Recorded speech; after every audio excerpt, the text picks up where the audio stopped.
Welcome, everybody. Welcome, Greek U Nation, to episode number 158 of the Fraternity Foodie Podcast. I am your host, Mike Ayalon. I am the CEO of Greek University. I'm the speaker and the author of the book, From Letters to Leaders, Creating Impact on Your College Campus and Beyond. Fun fact, I was born in New York City, in Manhattan, but I spent some of my summers as a kid visiting family in Israel. That's where most of my family is. So that is definitely one of my favorite destinations anywhere in the world because of the history that you just can't find anywhere else like you can find in Israel. The food, the warmth of the people who live there, that's the birthplace of three religions. So it's just a fascinating place to go and visit. My second favorite destination was a cruise to Bermuda because the pink sand beaches are definitely worth the trip. Now, we call these episodes the Fraternity Foodie Podcast because there's nothing like great food to bring college students and fraternity and sorority leaders together. Our guest today is a travel expert for Yampu Tours. Yampu Tours applies its unrivaled expertise, and it's been in business for 21 years and counting, to plan journeys of a lifetime to places like Mexico, Central and South America, Southeast Asia, Africa, and India.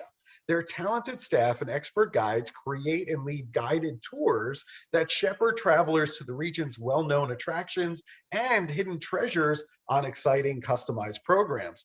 From spiritual quests that are led by shamans to tasting tours of Argentina's Mendoza wine region to up-close encounters with the people, nature, and wildlife of the Amazon, they have the resources to offer up a wealth of carefully crafted, life-enriching experiences to its guests. Tours can be customized to suit a client's preferred travel dates, the type of accommodation you want, ground and air transportation, as well as any special interests that you have, such as history and culture, spas and yoga, family fun, or even college adventures. So I am super excited to welcome to the show, Monica Irauzqui. Welcome, Monica.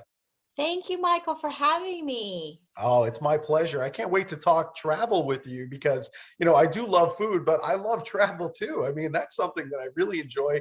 And I know so many college students now after the pandemic, they can't wait to hit the road and go and travel this summer before they have to enter college in the fall semester. So I felt like now is a really good time to talk about travel and specifically for college students.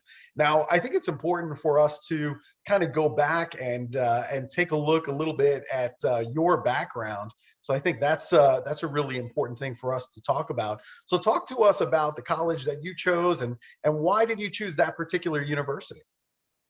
Well, I went to IU, and because I'm from Indiana and I had family that went there, so it's a great campus. It's a beautiful campus. And it really offers a lot. They have a great business school. So that's, why I chose IU. I love it. IU is a beautiful place. I've been there a bazillion times, even slept in some of the fraternity and sorority buildings there for various conferences and other things. I think that's my favorite part of IU Bloomington. It's just looking at fraternity and sorority row and looking at some of those houses. I mean, It's they're just beautiful. gorgeous. I mean, just Yeah. beautiful. You just sit there and you daydream looking at those multi-million-dollar homes. And you're like, wow, talk about how lucky the students are to live in those facilities and to have that kind of a resource. I know so many college students, they go to other campuses, and I tell you what they would do to have a house like that. I mean, Yeah. there is no bounds in terms of, Yeah. what they would do to get something like that. So, all right, so that's great. So why did you decide to start a travel company? So my husband and I had just met, and we had just traveled to Peru together. Mhm. And he he went to school in England and had just gotten his law degree in England. And we met in New York City. And I really didn't want him to because we just started dating a New York City lawyer, because New York City lawyers, when you're new, you don't see them. They're working 80-hour weeks. So we just had this great relationship, and we loved to travel. So it was actually his idea. I have to give him the credit for the travel company.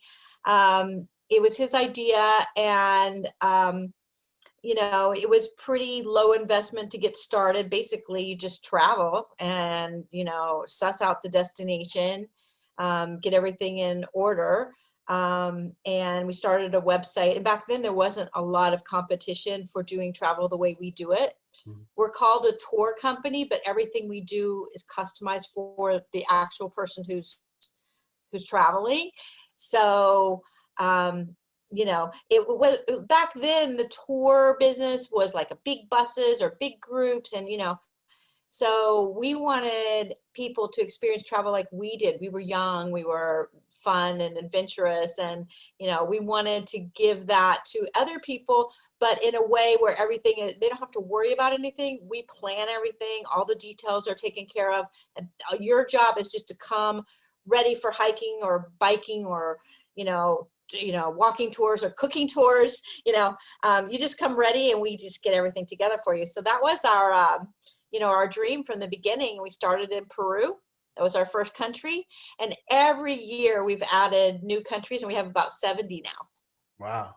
Look at you. That's absolutely amazing. And, we do have to talk about COVID-19. I was wondering, how are you dealing with COVID-19 as a company, and where can Americans, and specifically American students, where can they travel to today? Well, how we dealt with it is just treated it like a year-long spring cleaning. So we added all these trips to our website that we hadn't been able to add before. We reorganized, and I've had a few clients that have continued traveling. And also, we traveled in the United States because we've been doing all these countries for all these years. We'd never discovered our own backyard. So we added United States tours. Where you can travel today, it's every single day countries are being added to the list. For example, some European countries are starting to open, Greece. It was Croatia and Turkey were always open, then Greece, then, Italy, kind of a little bit Italy, Spain. They're starting to open, and we don't even have all the rules yet. And actually, I would say don't do Europe this summer. I'm going to Croatia in July. A level 4 COVID destination. I'm vaccinated, all private tours. I'm fine. I feel like it's going to be good. But I'm actually really excited about this year, Africa and Peru. Peru is a level 3. I'm talking the CDC's new levels to you. But you can get off the beaten track in Peru. You could do like a 5 or 6 day trek in the Andes. Just you and your guide and a couple other people out experiencing, glacial lakes and Inca ruins and all kinds of beautiful landscape. The landscape when you hike from Cusco to Machu Picchu changes. If you go up on the Salcantay Trek, which is the least popular, but the biggest bang for your buck,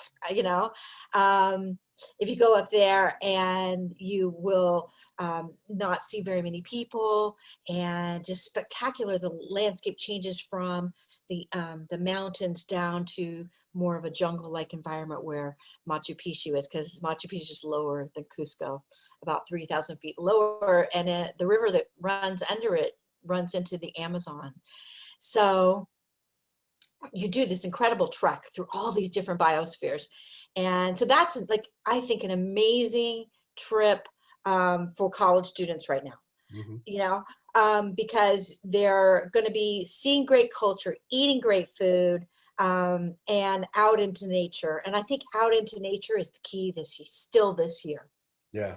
My dad travels all over the world, and he's been to all continents. He's been just about every destination, and a lot of places that people don't get to as well. Places like Easter Island that nobody gets to, weird places. Great.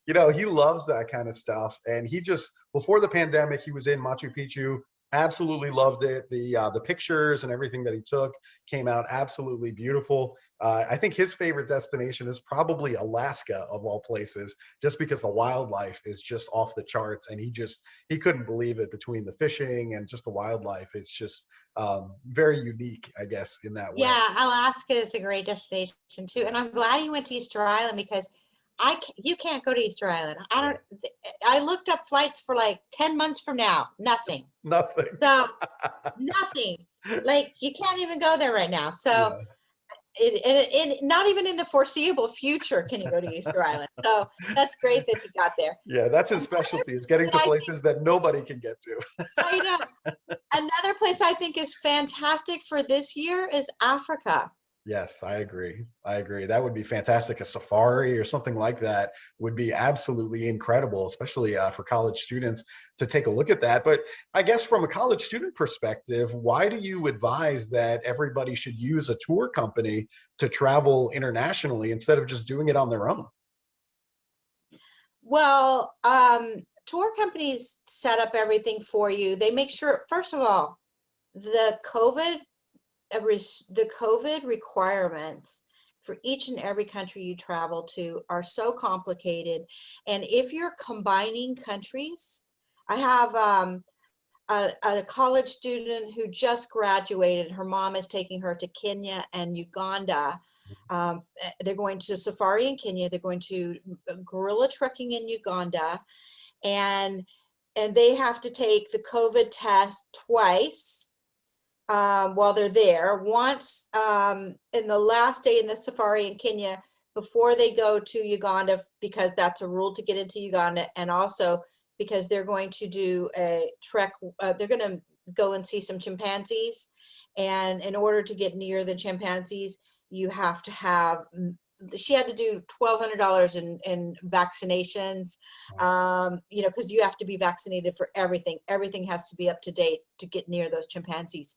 And then also you have to have the COVID test for that.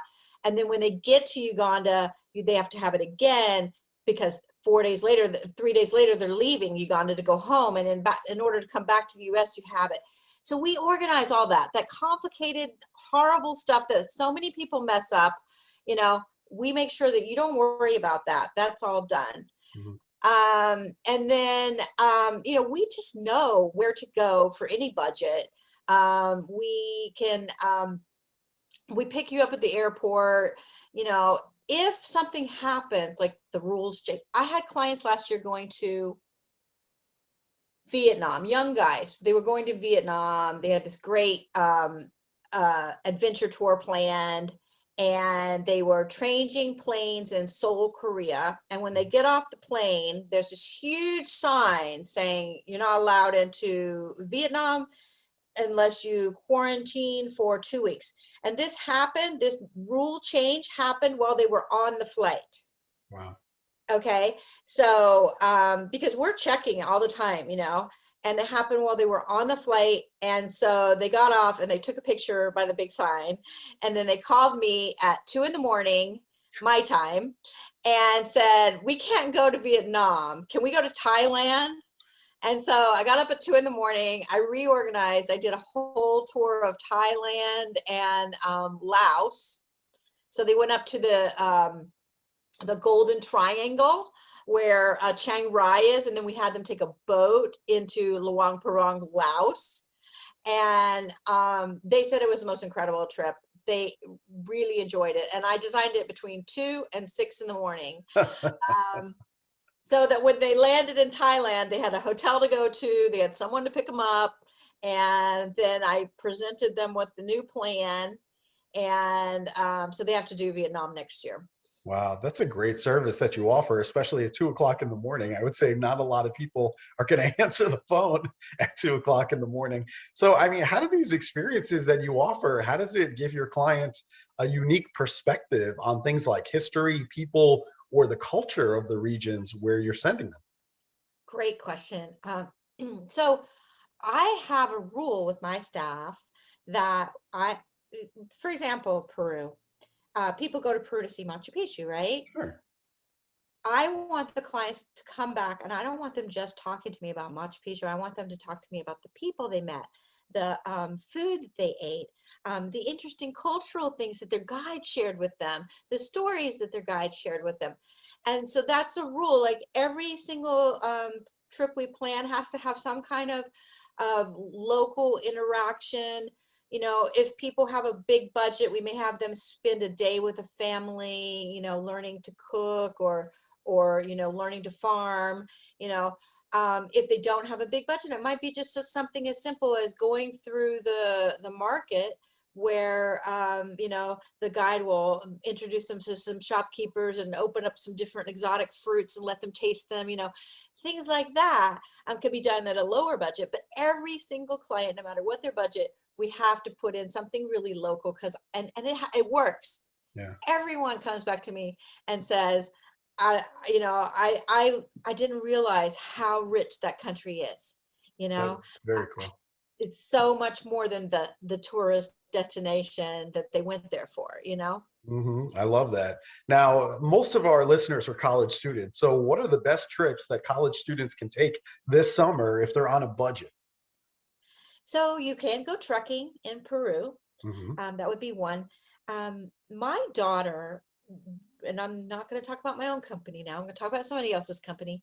My daughter went to volunteer in Zambia for a month with a company called Volunteer HQ. And I believe they are a company out of New Zealand or Australia, but they have destinations all over the world. And she had a very basic accommodation in this. I had been to Zambia without her, and usually I traveled with my kids.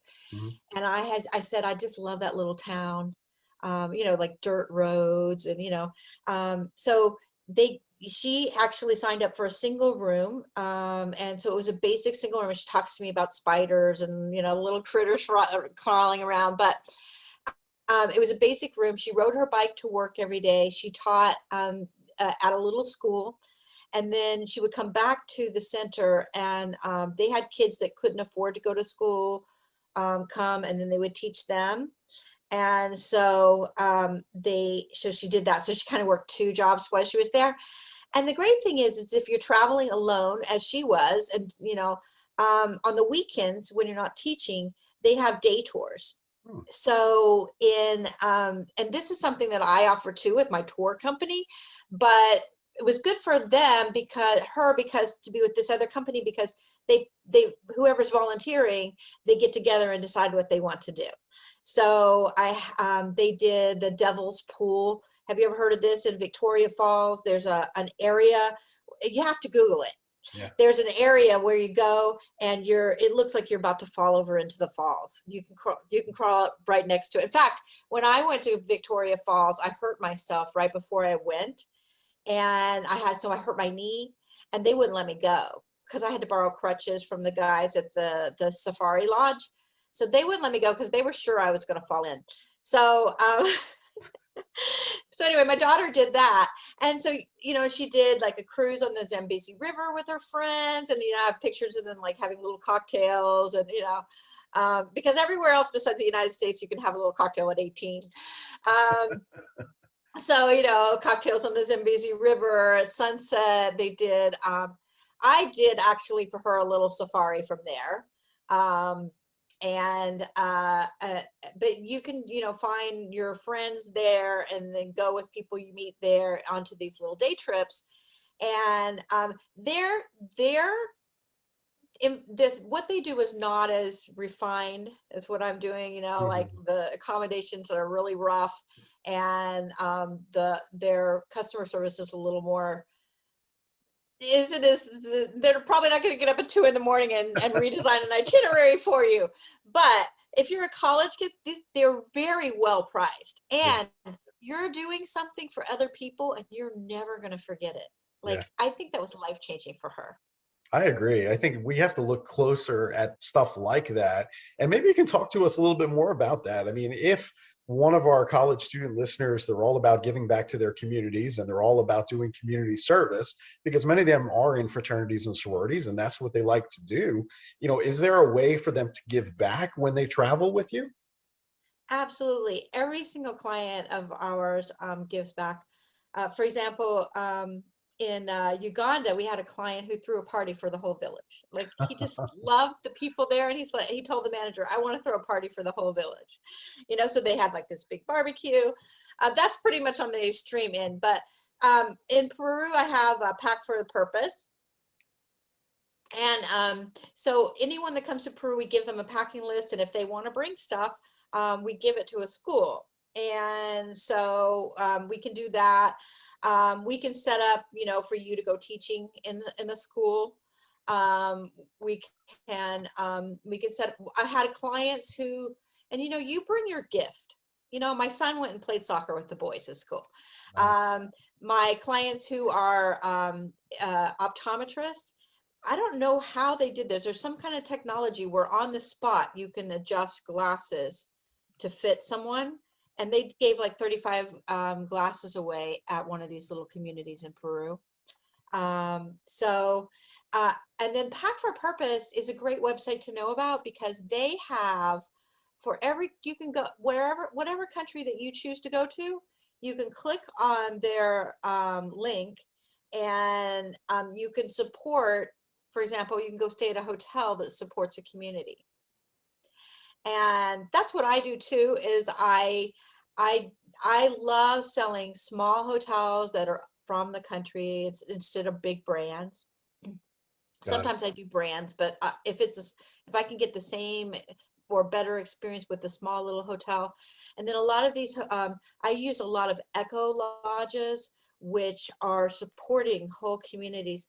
In Ecuador, I went to a cloud forest. This property was spectacular, huge. I don't know how many hectares it is, but it used to be a logging area, and the owners bought it, restored the rainforest, the cloud forest there, and then the people who used to work in the logging, they're the most amazing guides I've ever met. They learned biology, they learned all about the ecology of the area. They were teaching me so much, and these guys used to be loggers, so and they really like enjoy like the birds and the animals, and this lodge is called Mashpee, and they have like a little bicycle at the treetops. So you get on a bicycle and you pedal your way across the treetops. And so of course, my guide had to help me do that. But it was, so that these guides, had come from, so just by supporting a place like this, you're supporting whole communities. We have them in the Amazon. We have them throughout all the rainforests from Central America all the way down to South America. In Africa, we have amazing, there's one in Cambodia that's on a private island, and they support like 500 schools in all these little islands. So amazing. In fact, I have on my website, and it's like a dream of mine to start my own podcast called Travel Heroes. And I have a page, Yampu Travel Heroes, on my website, because I want to start interviewing all these great people that have done things in travel to change the world. That's a fantastic idea. I know there's going to be a lot of listeners to that podcast once you get that up and running. I think that's fantastic. And then you've talked about so many different destinations. How would one of our listeners do research to figure out what's the right travel destination for them?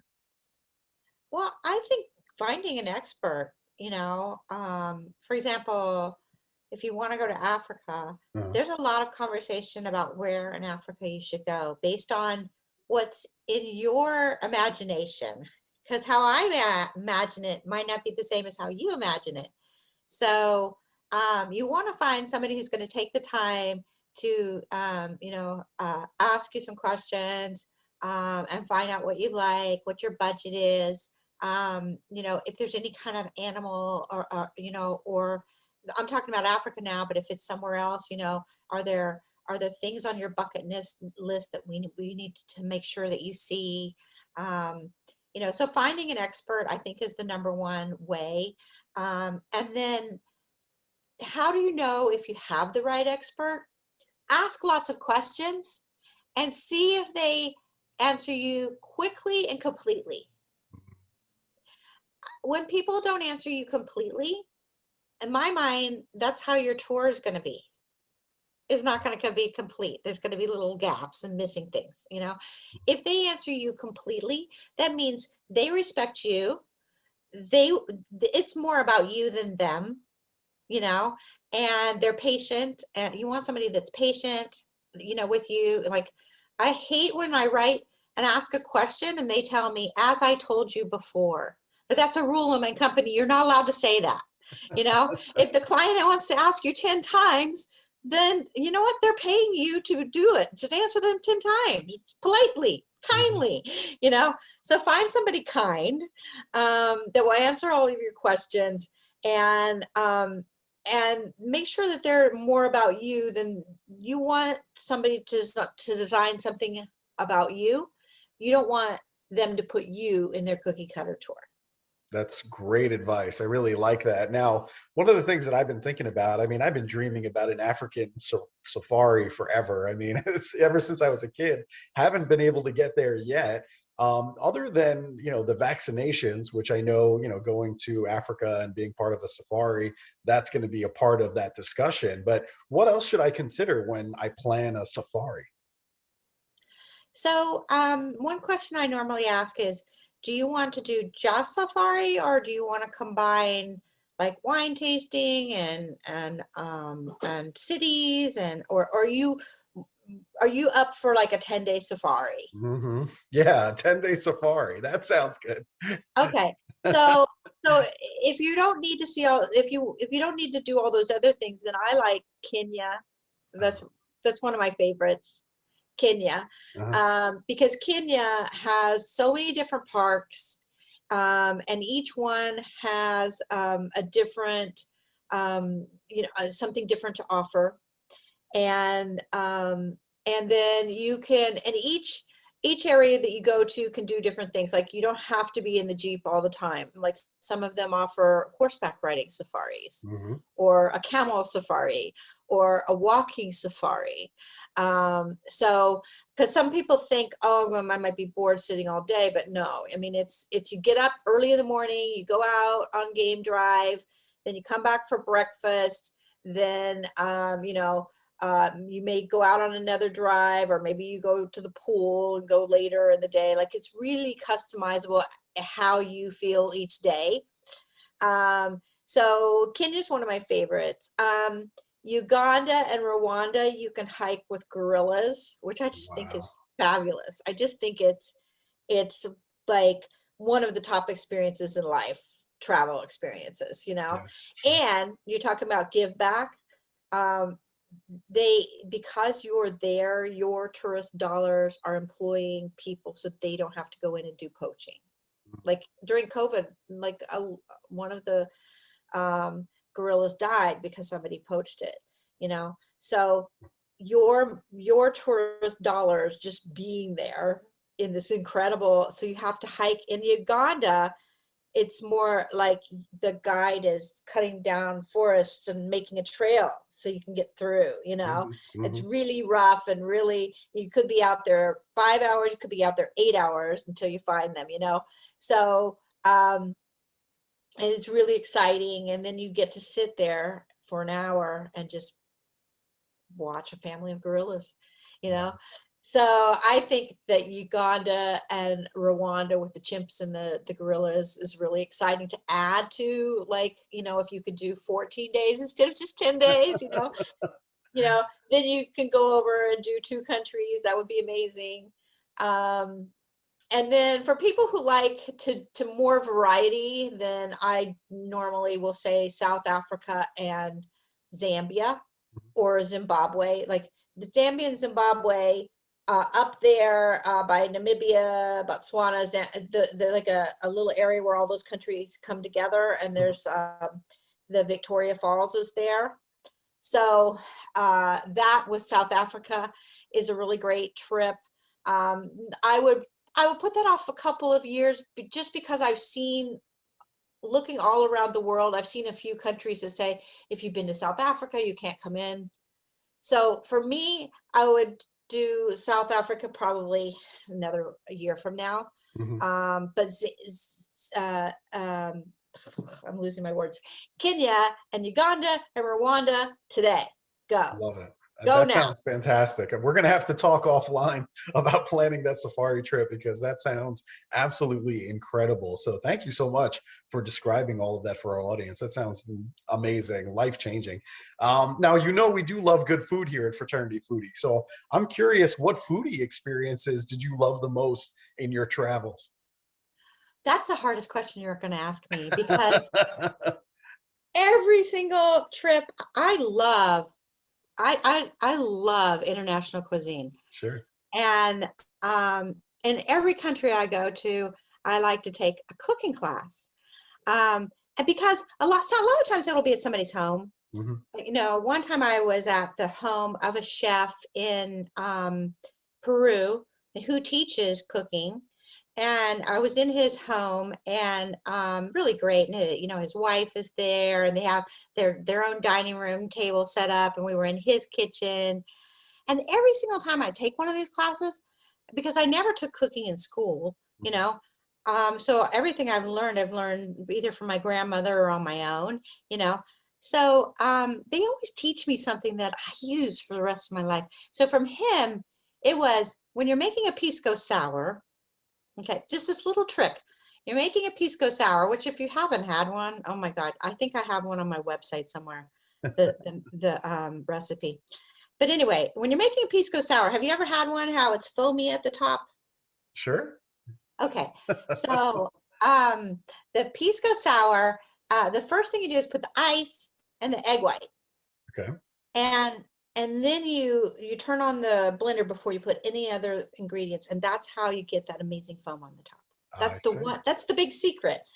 And he also taught me how to, when I have the citrus squeezer that has the two handles and you put them together. Yep. I was always putting the fruit the wrong direction. I was putting it facing up where the flat side is up. You're supposed to put the flat side down. And so, and then he taught me not to squeeze it all the way because then you get the acidic taste if you squeeze it all the way. Ah, okay. So I've had people watching me in the kitchen going, "Why are you wasting all that juice?" I'm like, "Because I don't want the acidity after, that little Right. top."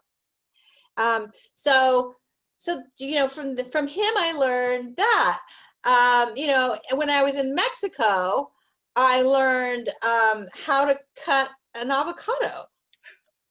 So you just go around, so you have a lengthwise, and you go around the middle with your knife. You split it up, and you have the two sides, and then you take your knife and you slam it on the seed in the middle, and it pulls right out. Beautiful. Little tiny things like that. Like, I love it. And then in Japan, I went to a ramen making class. Oh, that sounds really good. I like that. I have a video about this on my Instagram, guys. You have to go and watch it. Because I put like little pieces of that class together in one what is called HGTV video. Mm-hmm. And I also then came home and made it at home and wrote down a recipe for you. And so that was great. And I had no idea. I mean, I never really appreciated ramen until I went to Japan. And I was on another podcast where I had to review a movie. And since I had just had this experience, we reviewed the movie Ramen Girl, which I don't think it did that well. But if you're into food, you would like it, And he kept throwing away her broth. Like, she would do what she thought. It's kind of like me learning French. The teacher would say, say a word, je suis, and I'd say je suis, and she'd go, no, but it's kind of like that in Ramen Girl, where, she would make the broth and he'd come in and yell at her and then throw it away. So the broth, so complicated, like one of the most complicated things. I tried it at home, one of the most complicated things I've ever done in my life. And when I did it at home, it took me like 4 or 5 days, because I first roasted a chicken, and then I took the bones from the chicken and I made my broth, and then I froze it, and then I went and did all the other steps a few days later. So I guess I have to say ramen class is my final answer. Final answer. I love it. That sounds fantastic. I would sign up for that in a heartbeat in Japan. Anytime, any day. That sounds really good. All right. So if our listeners, if they want to use your travel services, where's the best place for them to go and get more information? Sure. Our website, yampu.com, YAM like Mary, PU.com. Mhm. And you can chat with us, call us, email us, fill out a form online. However you like to communicate, you can get it through to us right there.